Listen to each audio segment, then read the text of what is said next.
Do you know what the candles on a birthday party are all about? In ancient Europe, when the winters were so bad that people used to go into literal hibernation to keep themselves warm in whatever way they had, and when they would come out, they would count the dead. Did you know that? They would count the dead. And in order to celebrate the fact that those who are alive have passed through the winter and survived and fought nature, which means nature came to kill us in the form of cold, and because we fought nature and we stayed alive, now we need to defy it by blowing out candles. So they would put how many ever candles of their age and blow them out to show we can defy it. It's something that we believe is rooted in the medieval Europe, and it comes with its own satanic origins and so on. But people today say, what's wrong? What's wrong? I'm blowing the candles. But you don't realize it's like an act of worship of the pagans. And we're saying, and people have made it a culture and a tradition. The same applies to so many other things. Like Valentine's and so on. People start saying, but what's wrong? How come these people, you're not allowed to show your love? Well, to be honest, we are being fooled by believing that, you need to celebrate the fact that you're 1 year older by throwing a big party, everyone must come, but you don't know that now you're closer to your grave. If I had it my way and you had it your way, we would be throwing parties because our kids put pressure on us, so do mine. But we have to speak to them, address them, try and explain to them, and get to the origins of it. The sad reality is people take part wholesale. So they'll tell you, but they did it. But these people did it. That's the peer pressure. Sadly, we're living in an age, al-qabidu ala dinihi kal-qabidi ala jamr. A person who wants to hold fast to the deen is someone similar to he who is holding fast to, a red hot coal, for example. So you find even families which are supposedly religious, they have these big birthday parties and so on, whereas it is Islamically incorrect. Well, that's what we're saying. You cannot come and say, no, you know what, Islam needs to be modified. Well, then tell yourself you're a modified Muslim. Someone says, are you a Muslim? Say, no, I'm a modified Muslim. Was regarding birthday parties. Look, to be honest with you, I need to give an introduction to the answer. Islam is a religion I have chosen, you have chosen. Have you chosen it? We've chosen it. Is it from you or from Allah? Are you happy that it's from Allah? So if the dunya tells you something and Allah tells you something else, does it make, or which one is more important, the first or the second? What Allah has said. So even if the whole world is doing something and we are taught that this is not supposed to be done in the deen, we should not be feeling it hard in our hearts to say, Allah, if I die today, I know that I chose to be a Muslim and I chose to worship you and I know it's your rules. It's so difficult today to talk because you're talking to a secular world, and sometimes they will pick on a small point of yours and they will make it a big issue for nothing, but not realizing that we do believe you are free to choose whether you're a Muslim or not. But the fact that you chose you're a Muslim, you are not free to change Islam. So people know. But if you want to call yourself a Muslim, you've surrendered. So you need to know there are certain things that people might say, and you might think, this guy is backward, man. How could he say that, But it's because it's not from me or my pocket. My children would like to also go to birthday parties and celebrate and so on. I sit them down and I explain to them what the candles are all about. It is the test of Allah. But your test was, did you do what was in your capacity? And did you call out to Allah alone? Or did you engage in that which Allah had prohibited? There are more important things we could do, than that. And we could have, we could throw a party on a different occasion altogether in order to celebrate other things than to do it the pagan way. I would prefer a graduation party than to have a birthday party any day. So Allah says, I don't want sustenance from you.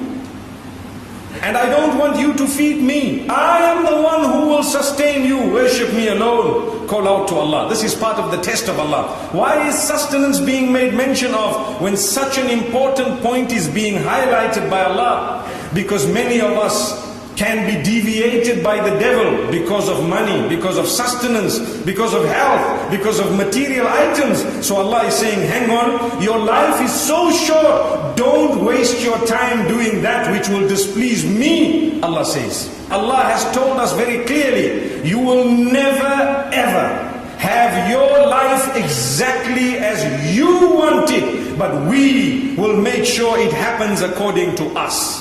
When you have a test at a college, do you choose the questions, or does the examiner test the questions, or choose the questions? It is the examiner. So Allah is the one who decides how to test us. Every single one of us, without one exception, has had some form of a health matter in his or her life. And this shows us that we are from Allah and we will return to Allah, whether today, tomorrow, or at some point, even if we live for 150 years. But there will come a stage when we have to go back to Allah. إِنَّمَا أَمْوَالُكُمْ وَأَوْلَادُكُمْ فِتْنَةٌ. Indeed, the wealth that we have given you, everything material that we have given you, and your family members, your children, are a test for you. It is a test. Allah has created us for a short period of time in this world in order to test us. This whole life is all about a test.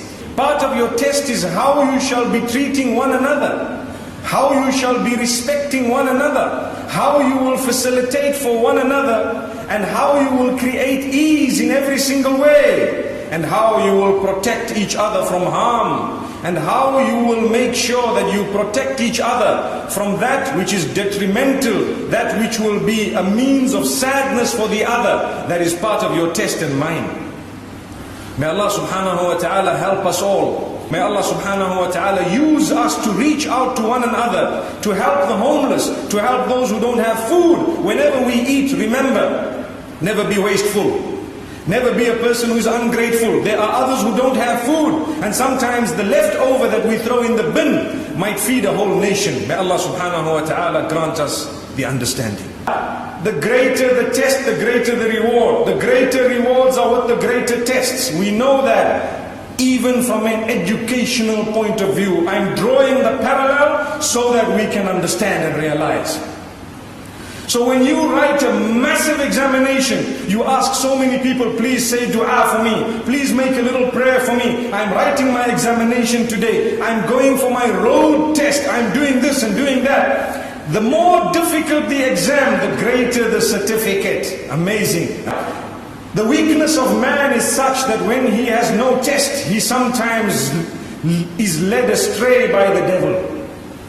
He's so happy because to him, he is in a little paradise. But when Allah loves him, Allah taps him with a test and with some negativity. So in a few moments, the person begins to call out to Allah, Ya Allah, help me. What made you call out to Allah? It is because you have a problem today that you turn to me. Allahu Akbar. I gave you the problem because I love you so much that I wanted you to come close to me. Now that you are coming closer, you are crying for me. You have got up early morning when everyone is asleep and you are worshipping me so sincerely. Because you have a health problem, I think I'm going to keep you in this condition because you are so close to me. Allahu Akbar. Allah says we will definitely test all of you with a little bit of fear, with a little bit of hunger. These are different departments we can speak about, but I'm leaving it brief. We will test all of you with a little bit of fear in whatever way it is, with a little bit of hunger in whatever way it is, and in loss of wealth, loss of produce, loss of life. So you will definitely lose someone who is loved by you at some stage in your life, because Allah says that is part of your test. You have to be asked that question. It is like Allah asking us 1 + 1. We have to know the answer. Allahu Akbar. We have to know the answer. Allah says it is impossible for you not to have lost someone who is very close to you in your life, or you will be lost by those who love you equally. The sooner you realize that this is returning to a better life, returning to our Maker, the eternal bliss, the life where there is no death thereafter, that is where they have gone and that is where we will go, those whom we love. May Allah make it easy for us to surrender to reality. May Allah subhanahu wa ta'ala make it easy for every one of us, and make it easy for those whom we will be leaving behind the day we die. My brothers and sisters, let's work hard. Let's contribute to community. Let's contribute to society. We need to build our morals and our values. We need to have a system whereby we take care of each other.